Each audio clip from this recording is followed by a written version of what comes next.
ದೇಶವಾಸಿಗಳಿಗೆ good news. ಫೆಬ್ರವರಿಯಲ್ಲಿ ಕಡಿಮೆಯಾಗಲಿದೆ ಎಲ್ಪಿಜಿ ಸಿಲಿಂಡರ್.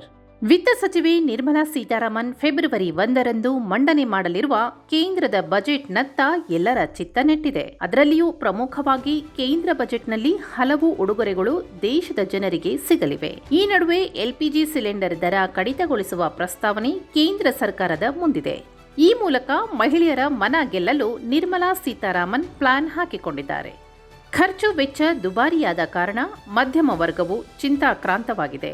ಇದನ್ನು ನೀಗಿಸಲು ಕೇಂದ್ರ ಸರ್ಕಾರವು ಗ್ಯಾಸ್ ಸಿಲಿಂಡರ್ ದರ ಕಡಿಮೆಗೊಳಿಸುವ ಮೂಲಕ ಮಧ್ಯಮ ವರ್ಗದವರ ಮನಸ್ಸು ಗೆಲ್ಲಲು ತಂತ್ರ ರೂಪಿಸಿದೆ.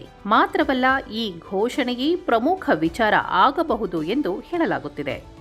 ಎಲ್ಪಿಜಿ ಸಬ್ಸಿಡಿಗಾಗಿ 40,000 ಕೋಟಿ ರೂಪಾಯಿಗಳನ್ನು ನಿಗದಿಪಡಿಸುವಂತೆ ತೈಲ ಸಚಿವಾಲಯವು ಕೇಂದ್ರ ಸರ್ಕಾರವನ್ನು ಕೇಳಿದೆ. ಈ ಕಾರಣದಿಂದ ಬಜೆಟ್ನಲ್ಲಿ ದರ ಕಡಿತಗೊಳಿಸುವ ವಿಚಾರ ಬಹು ಮುಖ್ಯವಾಗಲಿದೆ. ತೈಲ ಕಂಪನಿಗಳಾದ Indian oil corporation, Bharat petroleum corporation limited, Hindustan petroleum corporation limited ಪರಿಹಾರವನ್ನು ಪಡೆಯುತ್ತವೆ. ಆದರೆ ಇದಕ್ಕೆ ಕೇಂದ್ರ ಸರ್ಕಾರವು ಒಪ್ಪಿಗೆ ಸೂಚಿಸಬೇಕಷ್ಟೇ.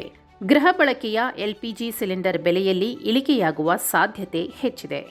ಪ್ರಸ್ತುತ ಗೃಹ ಬಳಕೆಯ ಎಲ್ಪಿಜಿ ಸಿಲಿಂಡರ್ ಬೆಲೆ 800 ರೂಪಾಯಿ. ಬಜೆಟ್ನಲ್ಲಿ ಸಬ್ಸಿಡಿ ಹೆಚ್ಚಿಸಿದರೆ ಸಾಮಾನ್ಯ ಜನರಿಗೆ ಹಣದುಬ್ಬರದಿಂದ ಮುಕ್ತಿ ಸಿಗಲಿದೆ. ಆದರೆ ಬಜೆಟ್ ಮಂಡನೆ ಬಳಿಕವಷ್ಟೇ ಗೊತ್ತಾಗಲಿದೆ.